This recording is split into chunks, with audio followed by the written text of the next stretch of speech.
Shalom, Assalamualaikum warahmatullahi wabarakatuh. Perkenalkan, nama saya Maria Kristiani Sunggigilan dengan NIM 2270439. Saya mahasiswi Ilmu Kesehatan Masyarakat di Universitas Negeri Manado. Nah, dalam video ini saya akan menjelaskan bagaimana perkembangan penyakit tropis di Indonesia dan mendeskripsikan satu jenis penyakit tropis dan menjelaskan sedikit tentang peran tenaga kesehatan masyarakat dalam penanganan penyakit tropis. Bagaimana perkembangan penyakit tropis di Indonesia? Nah, penyakit tropis masih menjadi tantangan besar dalam sistem kesehatan Indonesia, terutama karena dipengaruhi oleh iklim tropis, kondisi geografis, serta faktor sosial dan ekonomi masyarakat. Beberapa penyakit tropis yang masih umum ditemukan antara lain malaria, demam berdarah Dengue, filariasis, dan kusta. Meskipun terjadi penurunan kasus di beberapa daerah, penyakit ini tetap endemis di wilayah tertentu, terutama di kawasan Indonesia bagian timur. Berdasarkan data Kementerian Kesehatan tahun 2022, tercatat 443.530 kasus malaria di Indonesia, di mana sekitar 89% kasus terjadi di Provinsi Papua. Hal ini menunjukkan bahwa meskipun upaya eliminasi tersebut dilakukan, tantangan geografis dan keterbatasan akses pelayanan kesehatan masih menjadi hambatan utama.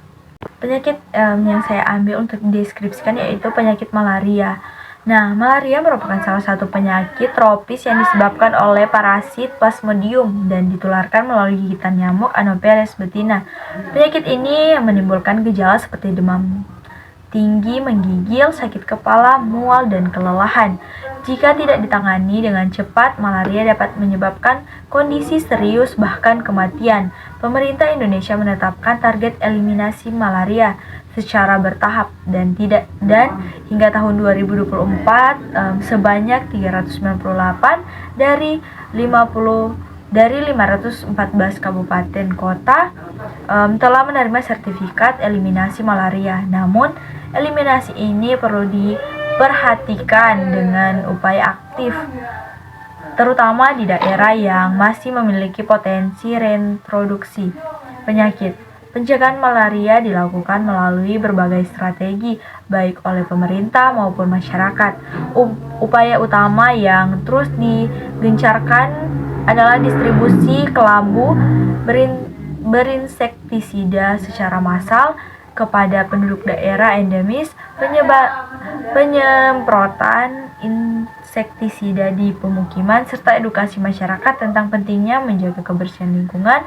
Selain itu, masyarakat dianjurkan menggunakan kelambu saat tidur, menggunakan pakaian tertutup saat malam hari, dan menghindari genangan air yang dapat menjadi tempat perkembangan biaknya nyamuk. Di daerah rawan penggunaan obat anti malaria sebagai produksi juga direkomendasikan. Pencegahan ini merupakan bagian integral dari strategi nasional eliminasi malaria untuk bertujuan melindungi kelompok rentan serta memutus rantai penularan.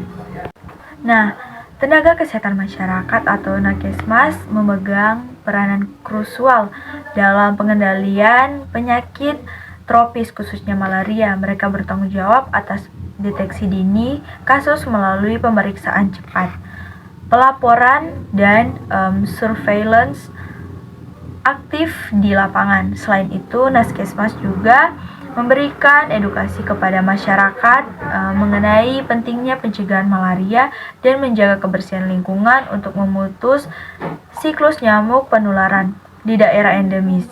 Mereka aktif dalam pelaksanaan pengobatan massal dan pemetaan wilayah fokus malaria, serta memastikan kepatuhan masyarakat terhadap pengobatan. Peran strategis Nakesmas sangat diperlukan tidak hanya dalam pelayanan kuratif, tetapi juga dalam upaya promotif dan preventif untuk mencapai eliminasi penyakit tropis yang berkelanjutan. Sekian video dari saya, terima kasih.